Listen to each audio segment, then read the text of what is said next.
everyone, it's Mish here from the Hungry Wanderlust. Thank you for coming back for part 2 of Battle of the Noods, Ravioli versus Dumplings. As you can guess, today is about dumplings, and much like last week with ravioli, I'm going to be a little extra. I'm going to show you how to make it regularly, but also show you how to make purple dumplings today. So let's get started. Okay, so to make dumpling dough, you're going to want, in this scenario, 300 grams of flour and 150 milliliters of water. Basically the ratio, if you scale this in either direction, is your weight of flour is then half that, and that's the milliliters of water that you need. You can convert this into imperial, but when it comes down to making doughs, if you can't tell from previous videos, I prefer weighing things. So again, this is 300 grams of flour, and I'm going to take purple water made from boiling red cabbage and then taking the water out of that, 150 milliliters worth, and mix it together. And then please hold, you should actually mix this with a mixing device of some form. In this case, I'm going to get chopsticks. So one moment, please. All right, we're back with our mixing tools. So you're going to want to just incorporate this. I actually made the water ahead of time because there is a difference in your dough's texture if you use hot water versus cold water. If you want a softer dough, I would go for hot water. In this case, I want that extra rigidity in my dough. So I actually made this the day before, chopped up the red cabbage, boiled it, and then put the rest in the fridge. And I actually saved the red cabbage because I do enjoy red cabbage as part of my filling for my dumpling.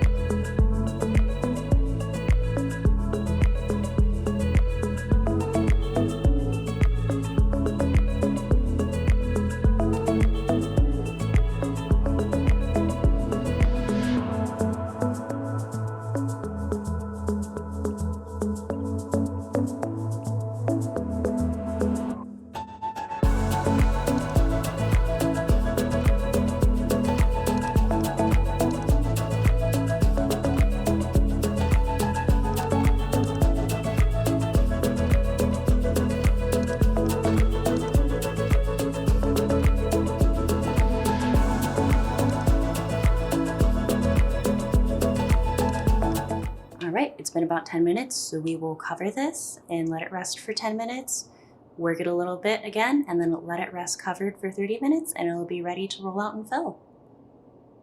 And I didn't forget, taking 75 milliliters of water and 150 grams of all-purpose flour, you can also make a decent ratio of dumpling wrappers without any colorant added.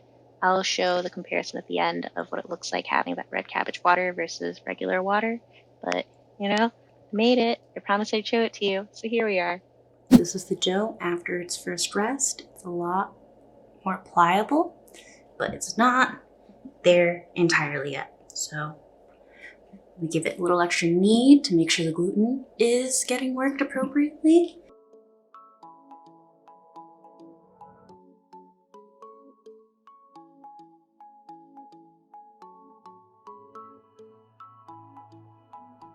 Once it essentially has the texture of, I would say, bouncy Play-Doh, that's when you can put it into a ball and let it rest for an additional 30 minutes.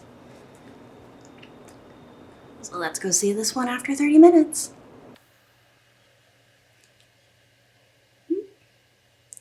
You didn't think I forgot about this, did you? Gotta also show you how the white dough looks. So this is after 10 minutes.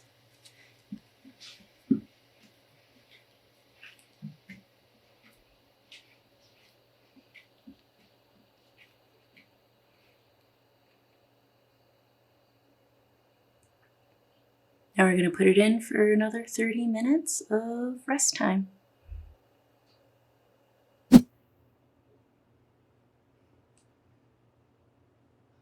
All right, it's been 30 minutes, and as you can tell, it is soft.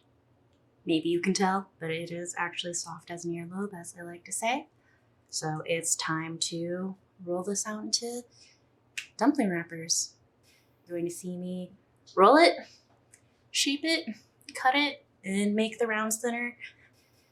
You don't need any fancy tools for this, just arm work and patience, and any form of a smaller rolling pin if you have any. I will actually be using my pestle and my mortar and pestle to give the thinner edges. Might be janky, but this is who we are today.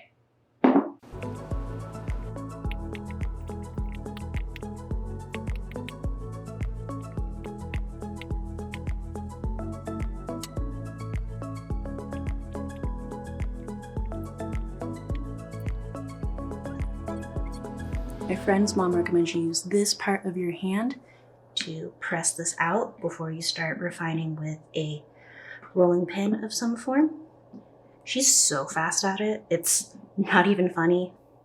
We were FaceTiming as a group before, and I just happened to be experimenting with dumplings while her family were making some for dinner. So I was essentially invited to make dumplings with them, and it was great. But wow, she's so pro. It was really embarrassing for me to fumble with her expertise nearby, but at the same time, you know, got a lot of lessons learned from her, and you really don't try new things unless you get uncomfortable. So while it was really self-conscious to see a pro make dumplings, it was a really great experience. And as I'm saying this, I'm making the most misshapen base of a dumpling possible. But here we are. And the reason why I'm not using a regular rolling pin for this is because the rolling pin is huge. It's really hard to navigate when you try to thin out your edges.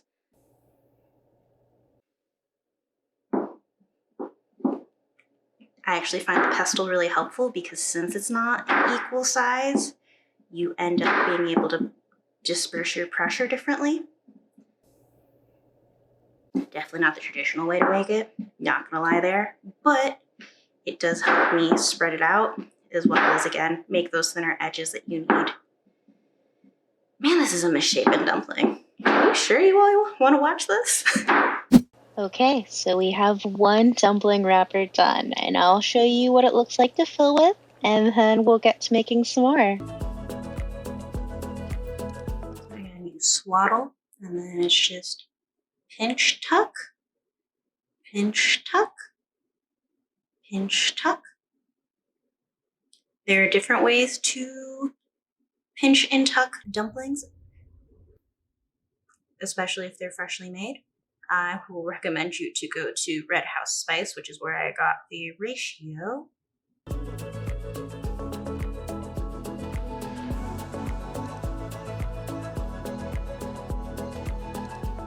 I did say I made some without the cabbage water, so this is, you know, what a normal uncolored dumpling looks like. So figured, you know, at the end of the day, if you only really see a colorful dumpling by itself, do you really know how colorful it is next to its starchy, uncolored counterpart? Maybe yes, maybe no.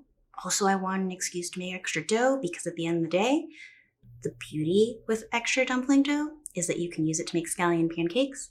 I don't know how many of you are familiar with Asian scallion pancakes or just any of the savory, more street food pancakes, but they are so good. Like, I eat probably an unhealthy amount of them.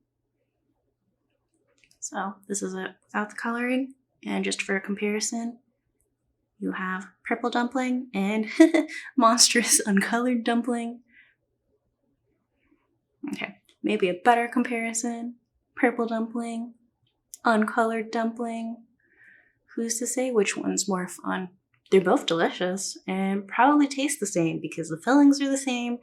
And, you know, even if the cabbage potentially imparts a little bit of flavor in the coloring, I filled them both with cabbage. Does it really make a difference? Probably not. Okay, now that we have both the dumplings and ravioli done, it's time to cook them both and try them side by side. Before I do that though, I'm gonna ask you, if you like this, please press the like button, and also let me know in the comments what you want to see more of, what you want to see less of. I don't know, just let me know how you feel about it, because this is for fun, but it's even more fun if other people enjoy it too. All right, back to actually going to battle the nudes. Can't tell? I take side-by-side comparisons quite seriously. So we have our ravioli frozen from last video, ready to go in here. Then we are heating up this to pan fry the dumplings, which are just down there out of camera view, but will go on obviously when it's ready. They do say to pan fry, you know, wait till you get a golden bottom and then add some water, cover it with a lid, let it steam for the rest of it.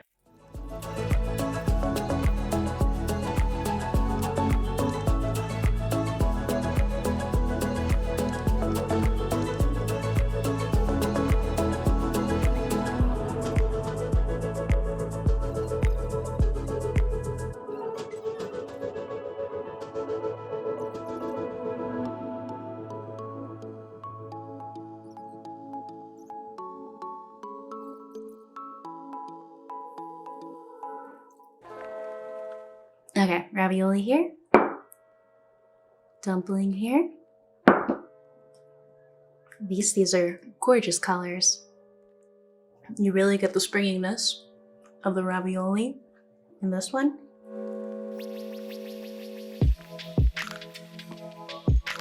Proof that it was pan fried. And this one feels like it's more like a cloud, like a vehicle just lightly there, gently crisp, and then suddenly food. This one, you feel the bounce and texture in it. So I'd say if you like having more springiness in your food, this is definitely the one. I think you should know by now I am dumpling biased, so for me personally, dumplings win on battles versus the Noods. Ravioli between dumplings, it's always going to be dumplings for me, but the ravioli has some great texture. So, you know, hope you enjoyed this comparison of ravioli and dumplings. Until next time, enjoy, stay hungry, Mish is out.